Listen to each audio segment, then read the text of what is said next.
Oke, paling gitu aja sih untuk tambahan escape sequencesnya. Sisanya kalian bisa googling lagi sendiri, ada banyak. Terus kalau udah gini kita lanjut ke input karena untuk output udah habis. Nah, sesuai namanya input, ya di sini kita bakal kayak input data dari user ya, lewat terminal gitu. Nah, untuk fungsinya agak mirip kayak tadi.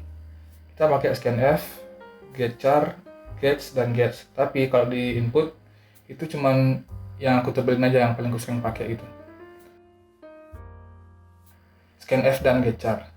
Scanf itu mirip sama printf, dia bisa dipakai general gitu untuk berbagai tipe data.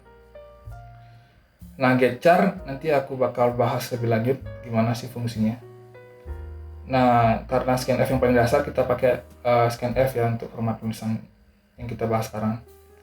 Untuk formatnya kalian bisa lihat kayak ini, agak mirip kayak output, cuman dia nggak ada elemen kayak precision, width, dan flex kayak tadi. Cuman ya kayak gini lah persen tipenya langsung, dan bisa kalian kayak kasih kalimat lainnya gitu.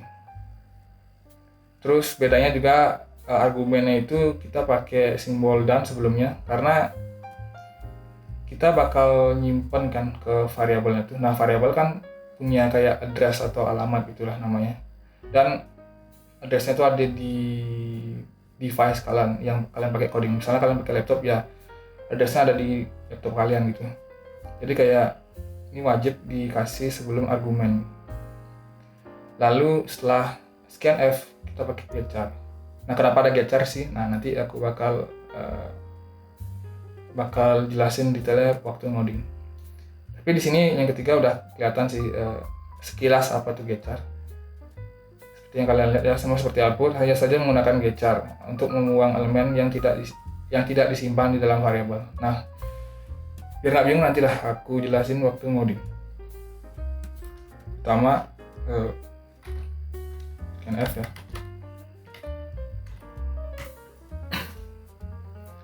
Nah, kalau udah sama ya, kita mulai dari integer dulu. Integer. Ini kita aku gabung aja biar cepat gitu, nggak makan durasi. Nah, yang untuk char string itu aku bedain nanti karena ya nantilah kalian lihat. Sekarang untuk integer dulu ya. Integer berarti apa ya, misalkan umur deh ya, umur.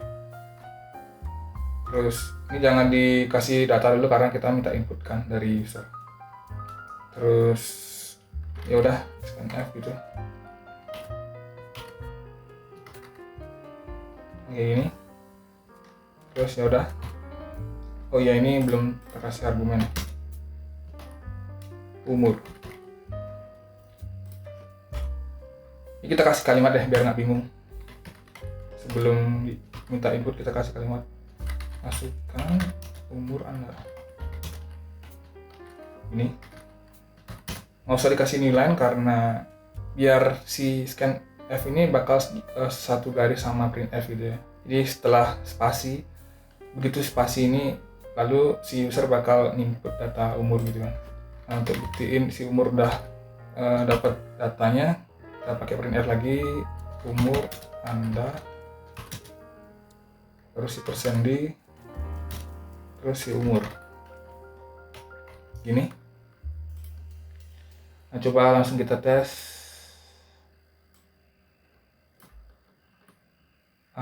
Masukkan umur Anda misalkan 19 gitu ya. Nah, udah mau ya. So, ini kita lupa kasih nilai karena ya kita ngeprint sesuatu gitu biar rapi aja. Kita ulang.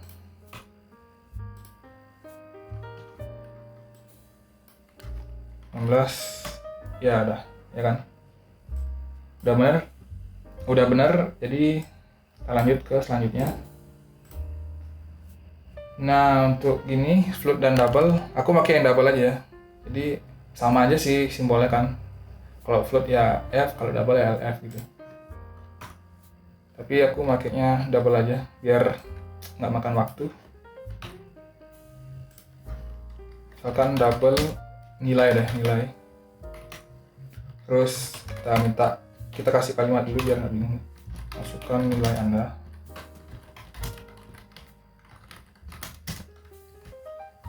Nah, terus baru deh bentar, salah.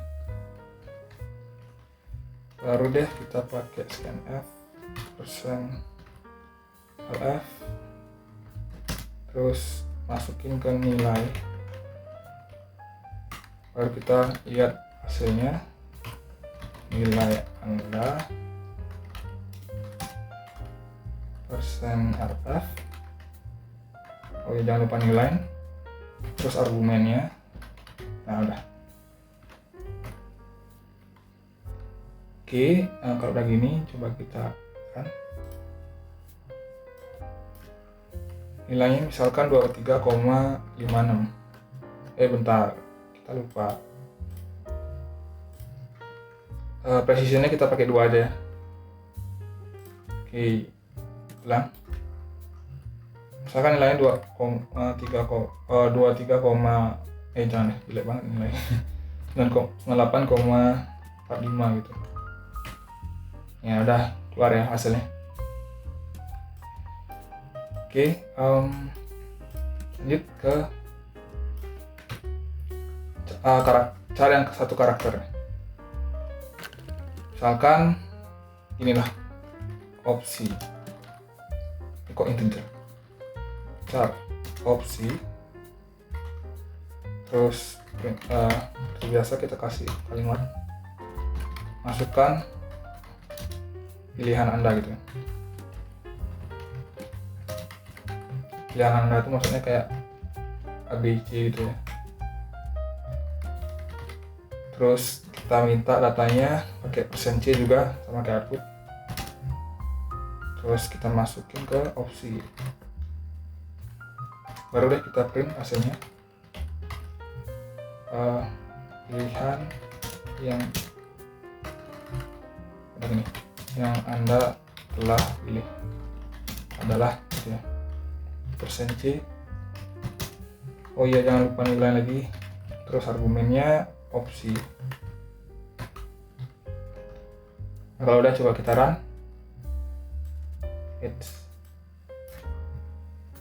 Misalkan kita milih A gitu. Nah, udah keluar hasilnya. Pilihan yang Anda telah pilih adalah A, sesuai ya sama inputnya. Oke. Nah udah nih ya. Nah sekarang baru kita masuk yang agak kompleks, yaitu kenapa agak kompleks? Karena nih dia nggak cuman S doang. Nih coba aku contohin ya.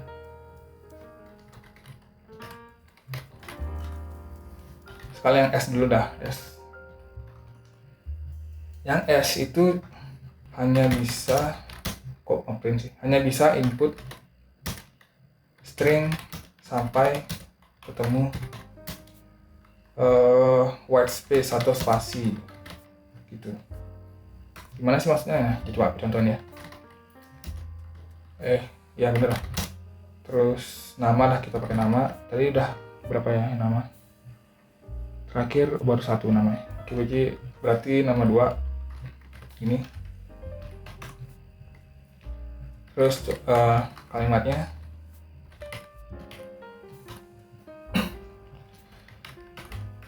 masukkan nama Anda itu. Aduh, salah lagi. Oke, terus scanf. Kita pakai %s dulu ya.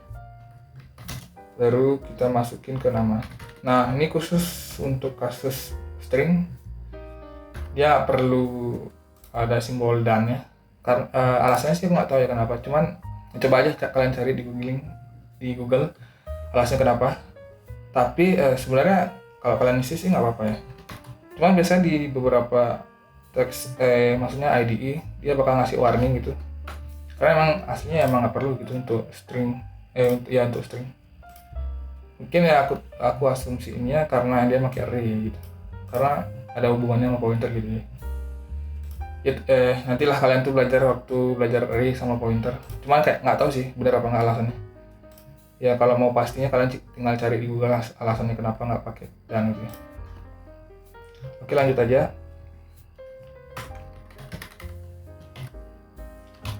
Printnya tetap pakai S.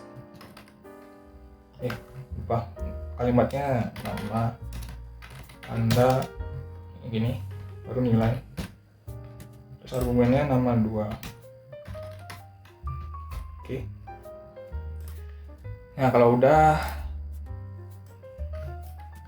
misalkan ya, coba kita tes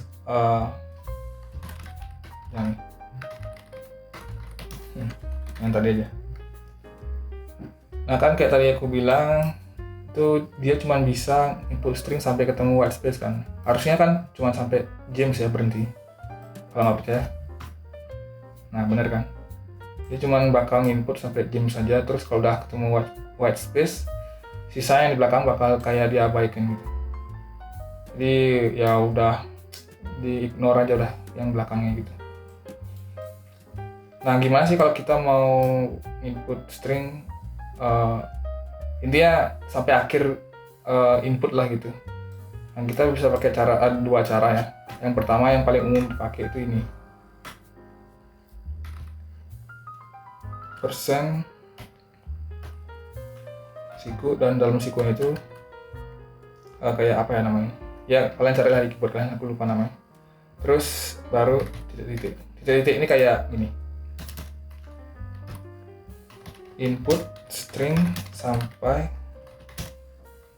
ketemu elemen karakter yang ada di titik-titik gitu.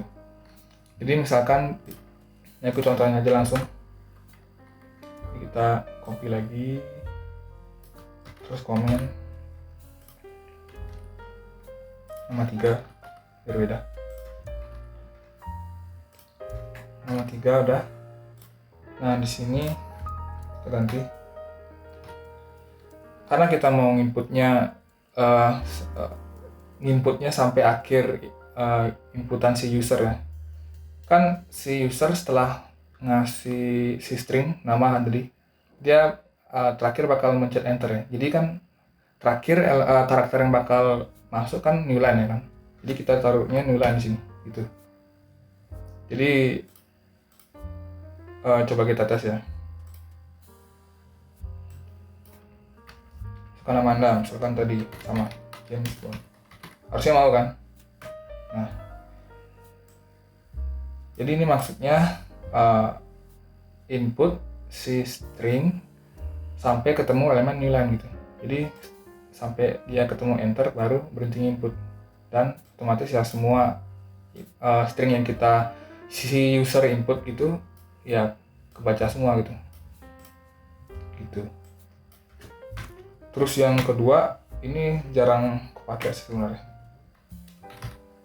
Coba ya, sama sih kurung siku terus, tapi dia langsung kasih elemennya gitu. Bedanya input string dengan karakter yang hanya ada di titik. Jadi misalkan ini kita copy lagi, terus kita komen ini 4.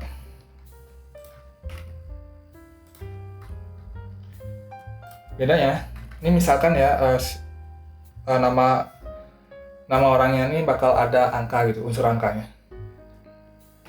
Misal berarti kan yang pertama kali pasti huruf abjad dong, dan ada huruf kapitalnya kan.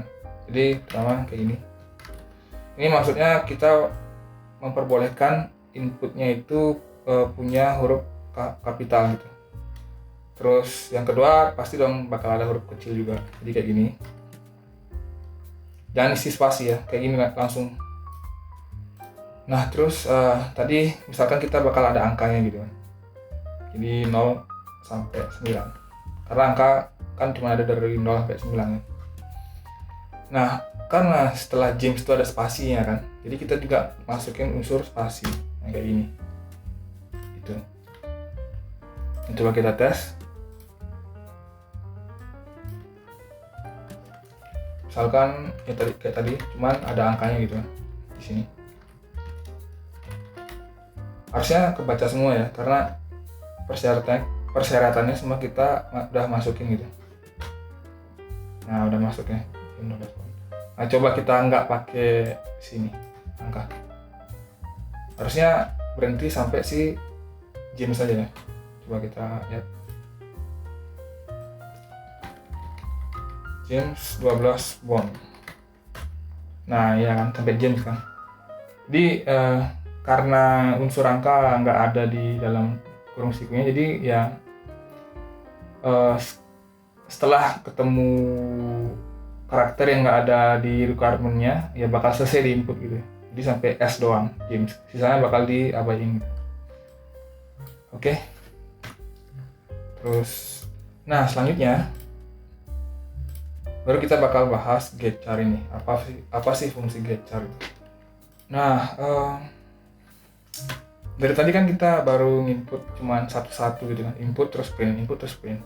Nah, gimana kalau kita nginput data, misalkan nih angka sama char gitu ya, atau string maksudnya. Nah, misalkan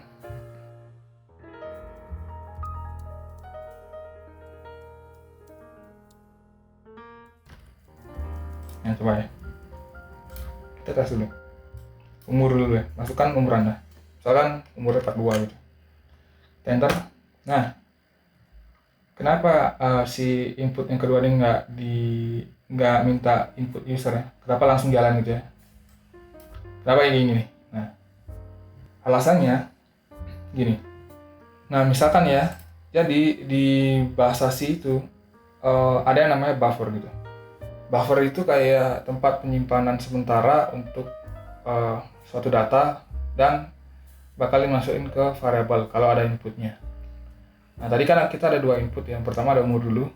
Nah, jadi pertama cara kerja input data di C itu, pertama si input yang pertama kan umur kan, dia bakal ngecek dulu nih di buffer apakah ada data gitu kan. Nah, karena masih awal-awal kan masih kosong kan.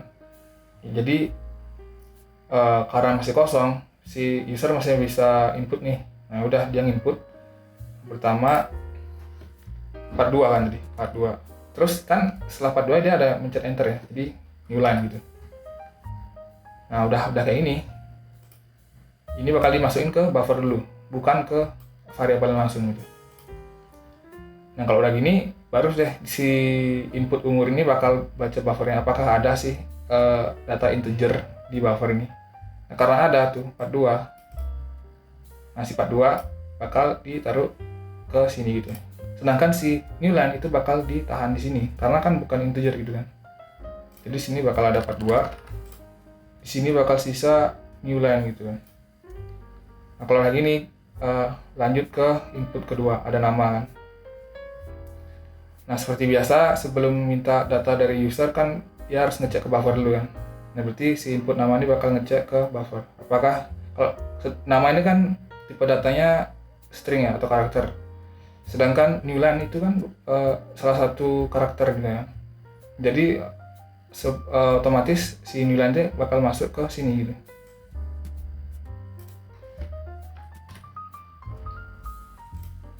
Kayak gini.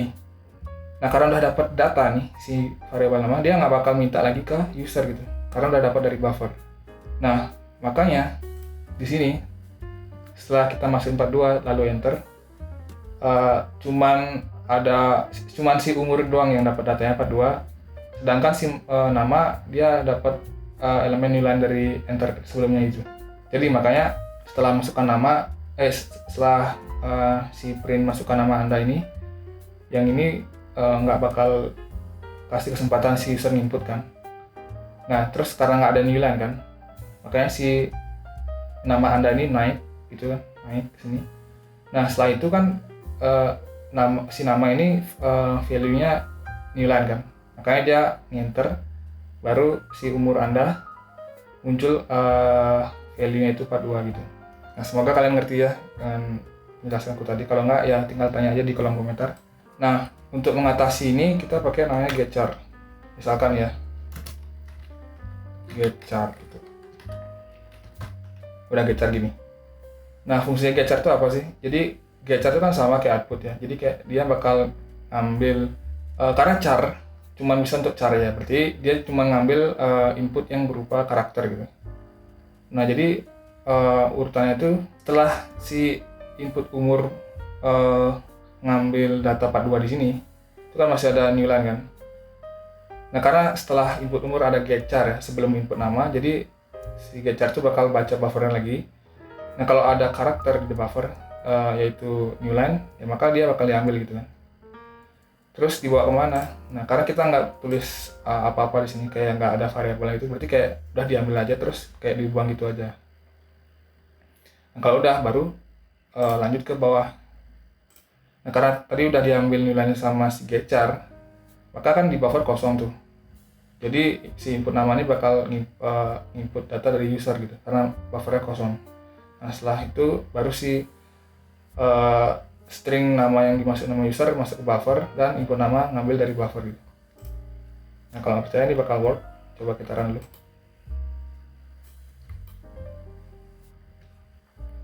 Masukkan umur Anda 42 lagi. Terus namanya ini.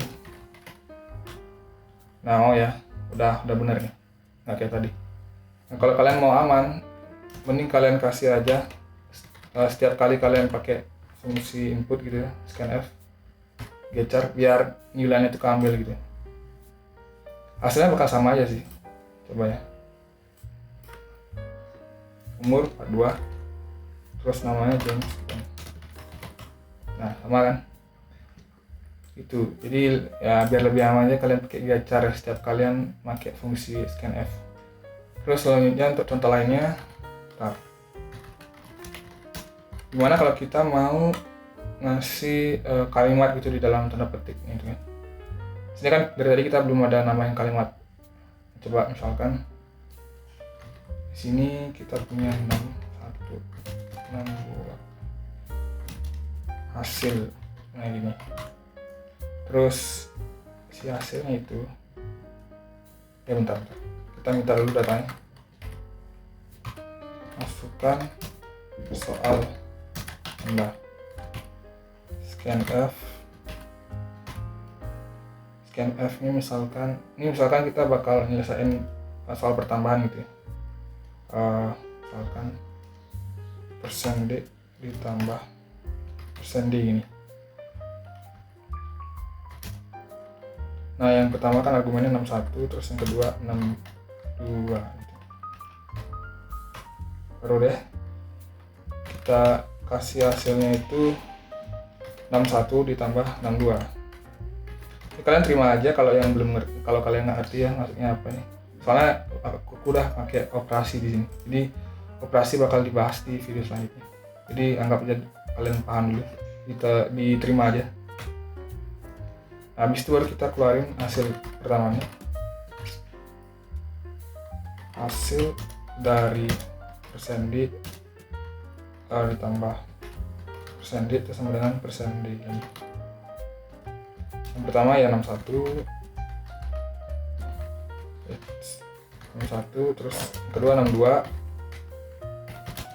yang ketiga hasil.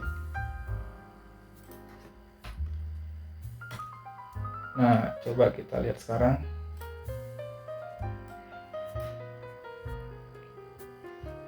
Nah karena kita lihat formattingnya kayak gini ya, jadi kayak usahain harus sama gitu posisinya biar inputnya itu sesuai. Misalkan 3 tambah 2 gitu. Oke, sebentar. Oh ya, kita lupa kasih tanggal tambah dan ya. Oke, coba kita run lagi. Misalkan 3 ditambah 2. Nah hasilnya mau keluar ya 5.